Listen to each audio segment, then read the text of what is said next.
Ahoy there, ladies and gents, and welcome back to War Thunder.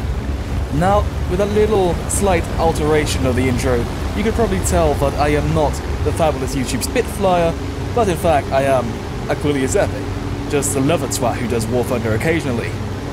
I still nonetheless hope you're having a good night, or a good time, whatever time of day it is, and you do not regret spending some time on this channel.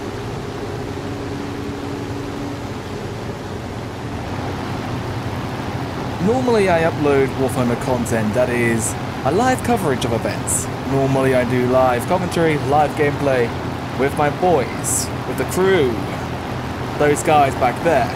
However, today I realized I made an error when recording this particular video by forgetting to download the audio file I was supposed to edit, which is why we may have some nice music in the background and some nice gameplay footage.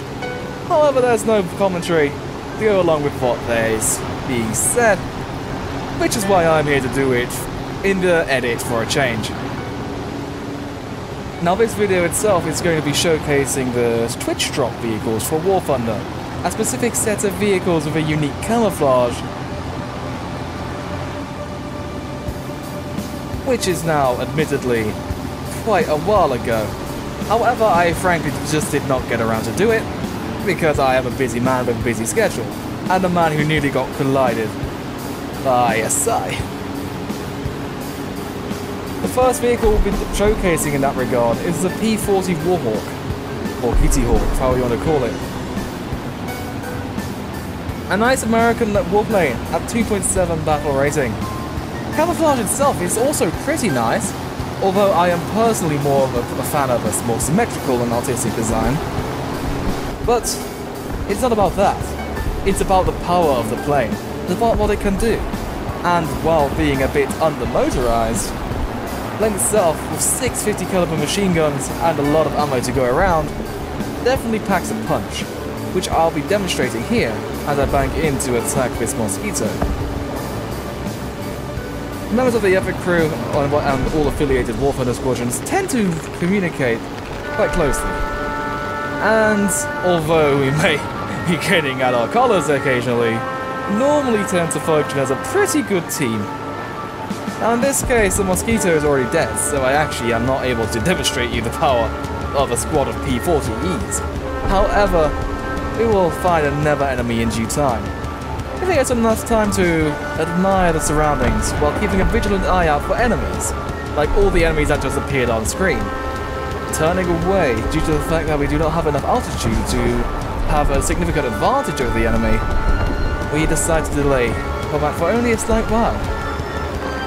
Attempting to go over to all those AI aircraft, I decide against it, preferring to save my ammunition for the incoming enemy players.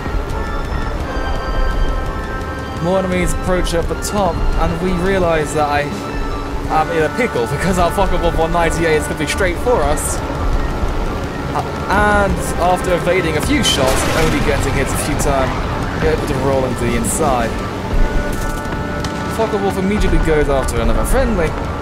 However, he realizes that I'm on a 6. Zooming in and opening fire with a quick burst of 50 cals, spraying a bit, we immediately get a first kill with a beautiful pilot snipe. At the same time, one of my squad mates also decided to chop in because I kind of got in the middle of a frenzy there. 50 cal itself are very potent weapons, and 6 of them, even at this BR, can do a hell of a lot of damage, resulting in quick and easy kills, like with that fuckable. However, now I am at a disadvantage. Although pretty fast, I am at low altitude, meaning that everybody else in this game has a high altitude advantage.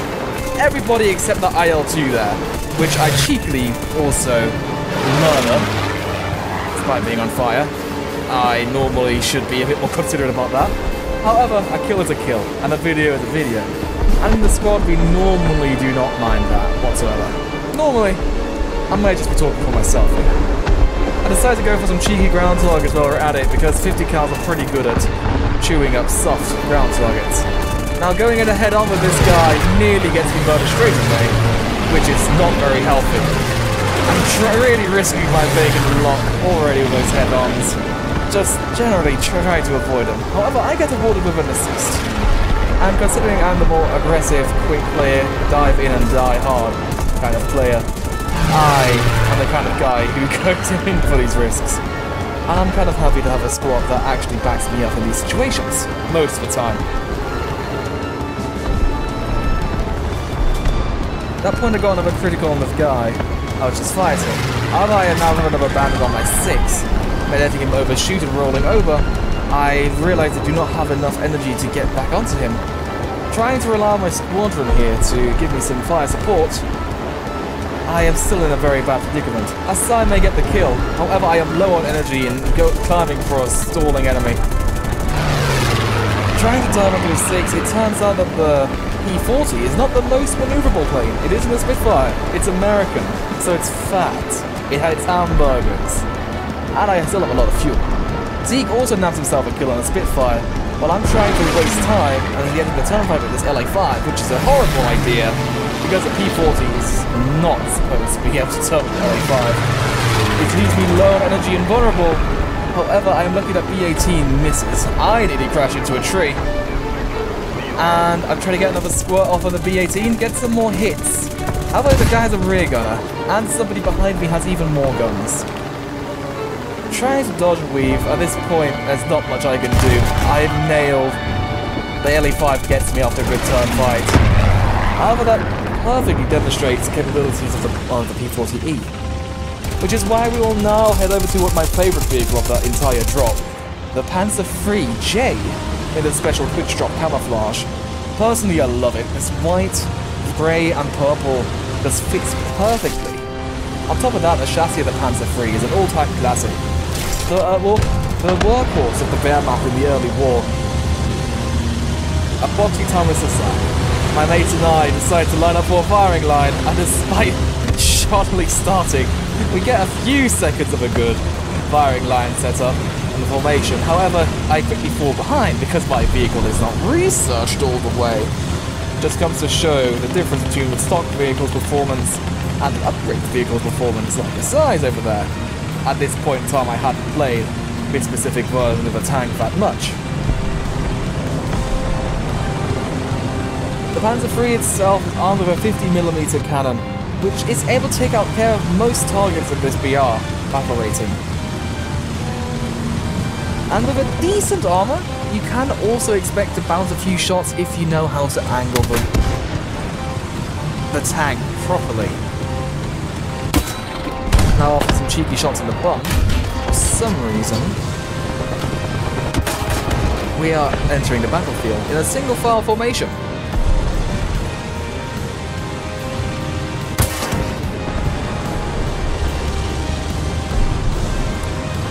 Generally, I also quite like this map, although it's a 3-lane map, very simple. However, the quick engagement times allows you to get some very intense battles very quickly. Especially around the C point down here. You are able to quickly spot and get into contact with enemies. Of course, that works on both sides as well. So, as you can see there, the enemy are already on the C point. Asai is already dead, which is very fitting with the music in the background, which is Final Fun that I composed myself. You can check out a link in the end cards to check out that song for yourself. However, I get killed, but nab an assist in the middle of it as well. Spawning back in with the Panzer III, I see Zeke, who's trying to gain the high ground on me, being the king of the hill. In games terms, we call that skylining, and it can be very risky. However, if you know what you're doing, and the enemies are plain blind, you may get a strategic advantage. However, Zeke is just an idiot. He has to get down there quickly, because he hasn't got enough gun depression, and is practically useless up there. At this point, I'm yelling, Zeke, get down here, you idiot! We're fighting the war down here! And Zeke's like, no, I got the best position, I am best skimmer, yes! However, that is obviously Zeke we're talking about here. And after I tell him, well, fuck you, Zeke, I'm going, he decides, hey, okay, I'll come along anyway. So yeah, Zeke and I are now ready to hold down this position by this rock. Essentially eliminating an angle of attack by using a rock as cover, we are able to present our most armored front plate at a specific angle to the enemy, hoping to bounce some shots. At this point, it's just about patience and waiting for the enemy.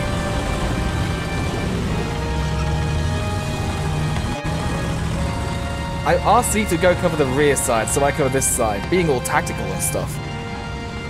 And now it is really just a game of patience.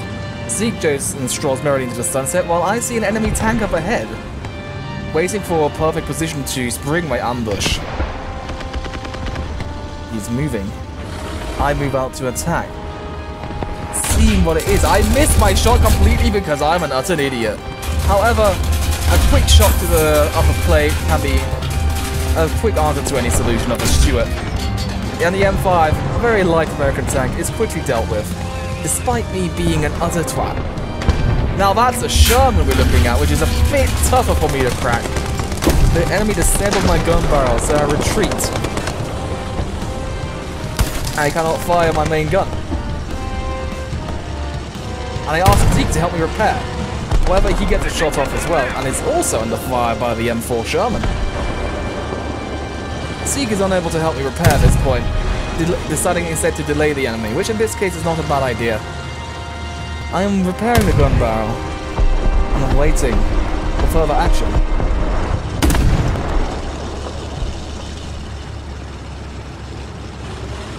Zeke eventually kills the M4A1, and at this point my gun barrel is repaired, so I take up my ambush position again. However, I failed to notice that guy there, and I bounce off the front plate of a Chaffee because I can't aim. Luckily Zeke is there to support me. At this point we realize something is going on, and we are most likely about to be flanked. Unfortunately, Zeke gets shot by a Crusader Mark II, an English light tank, and at this point I fail to realize that we've been flanked on the far outside, and in all directions I have been surrounded. In a heroic last stand, I try to find for a last place to run and hide my tank from the shame of being bullied by an English tank. However, the Crusader catches up with me. It'll take him a few more shots to take me down, because for some reason he's not getting from my back plate. I hear him do not know. However, a fire stops me in my tracks, and an ammo explosion by an M3 Lee killed me. Okay, kids, now this is what you don't do in a bomber. You have a huge bomb, you fly up, and you realize your fuse is too short, and you're flying too close to the ground, so your pilot dies. I'll get back to that bombing incident later. Now, back in the Panzer III again, I thought that was not enough footage to demonstrate the true capabilities of that vehicle. So here you see me tagging some artillery strikes while capturing a point in Finland. Zeke, as always, is there to support me, together with some other squad mates. Marking out the position of the enemies, we all are able to get a certain awareness of where to shoot. Aside, Zeke, Darren, and I are able to move up.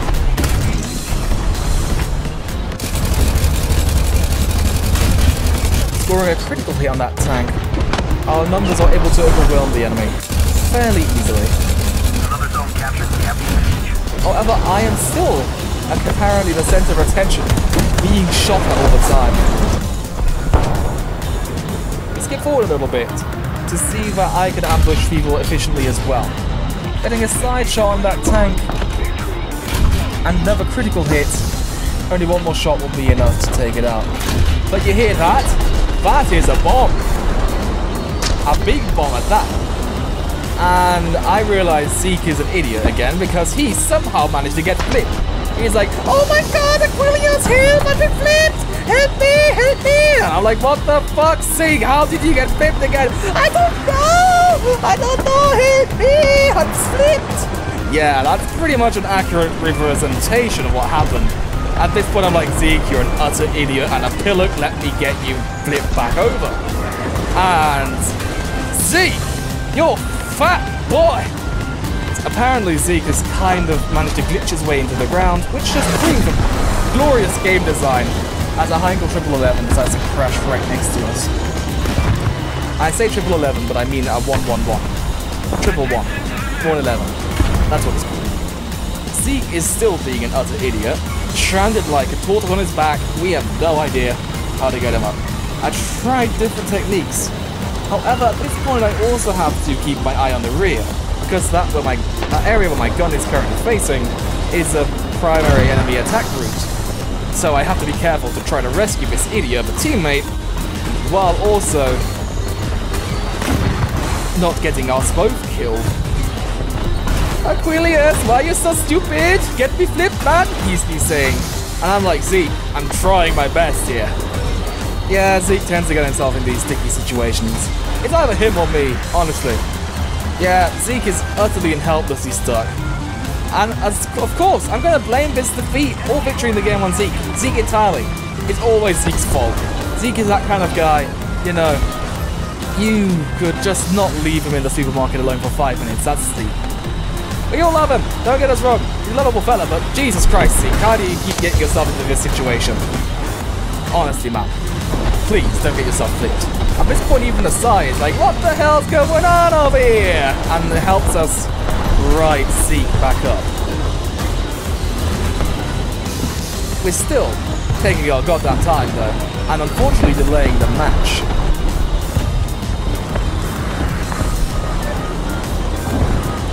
Zeke is so flipped that we're all starting to flip our shit at this point as well. However, after using him as a kind of point and shield for a while, we'll eventually be able to get him flipped over. I say eventually, we might just use him for this entire winter offensive. But instead of that, Asai is sensible and suggests we just drag him against this rock. Fits the Arab as well. Idiot gets stoned after all. So after applying the force of some stones, eventually Zeke will get flipped over right about here. And now Zeke is finally a functioning member of our team again and not just a liability, as he is 80% of the time. Unfortunately, that gave the enemy enough time to prepare an ambush and Asai to get shot.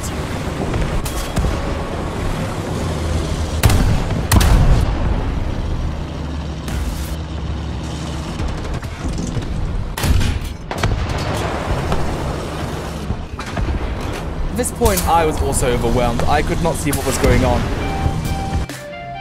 Now we're going back to the bomber. And contrary to what I said earlier, there is one use for using bombs at low alt. I decided to drop my bombs at high altitude this time around, learning from my mistake from the last clip from earlier. However, unfortunately, my bombs are not that accurate, either because the intelligence is delayed, or that there are just simply no enemies where it's bombing. Yeah. Using big bombers is something I personally like to do. It just gives you so much power, just maneuvering a big plane around like that. However, it also makes you a big target. As you can see, I am already smoking, and I have a more maneuverable and more heavily armed fighter on my rear. Unfortunately, my situation is helpless. I do not have enough time to focus on the rear guns and on maneuvering at the same time. So, at this point, I am just flying for my life. Asai is too far out to support me, and I get some pretty bad damage in my rear section. However, there's one final resort to everything at the end of the day. Here's where my control surfaces go out. I cannot be recovered, but I do drop the bomb. I dropped the bomb, man! And the shockwave from the bomb that earlier killed me now managed to kill the enemy fighter that was pursuing me, despite it being a much smaller bomb. The pilot's alive, the plane's in 1.5 pieces. Another happy landing in my book. And now we're going to the final attraction of this video, the Dark Class boat. Unfortunately, my crew members are pretty reluctant to play naval battles with me, so there's not that much footage of this. I mean, the Dark Class is big, it's armed with a 40mm cannon, and I am escorted here by Asai, Zeke, and Darren. It's a boat. It's a boat. Not really that much more to say. It has torpedoes. It can eventually launch a smoke screen, but at this point I was also not fully upgraded.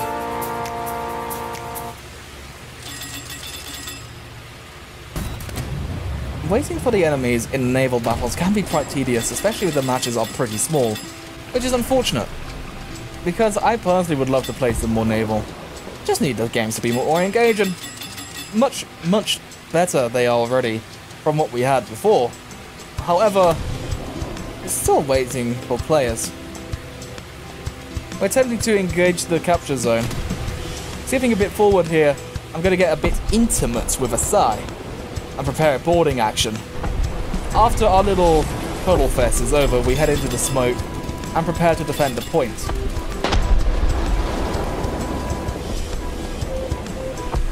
Zeke has marked out a target in the distance. Unfortunately, I am an utter idiot and show the enemy my broadside. My gun is very slow. I did not know that at that point, and fails to get onto position fast enough.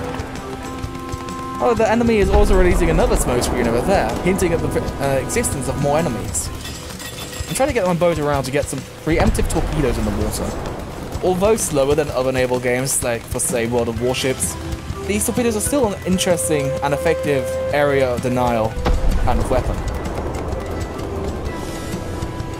Of course, they are much more effective against larger targets which cannot maneuver that easily.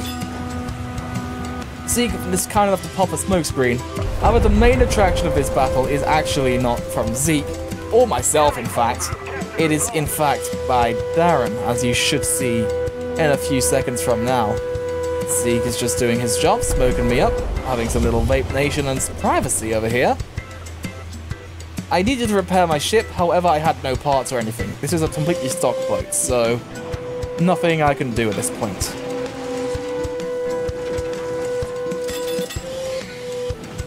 I know this is some very engaging gameplay footage right here, and I wish I could say more. However, I cannot see anything in the smoke. However, I still hope you are enjoying what you're seeing. At least enjoying the commentary behind it. At this point, you could just look at the camouflage. Nice dazzly purple striped camouflage, also a very nice one. I get shot in the side a little bit. I am trying to swerve the gun around. However, my gun itself is actually damaged, so I pretty much am incapacitated, for this boat only has a single gun. And as I have no parts, I cannot do anything. But Darren over here has even worse luck, for he is artillery striked in his poor little fisher boat. Yeah, pity Darren. That's what happens when you're in China and you say something that you shouldn't go against the Chinese Communist Party, and you just disappear like Darren just did. You just get artillery struck from the heavens for no apparent reason.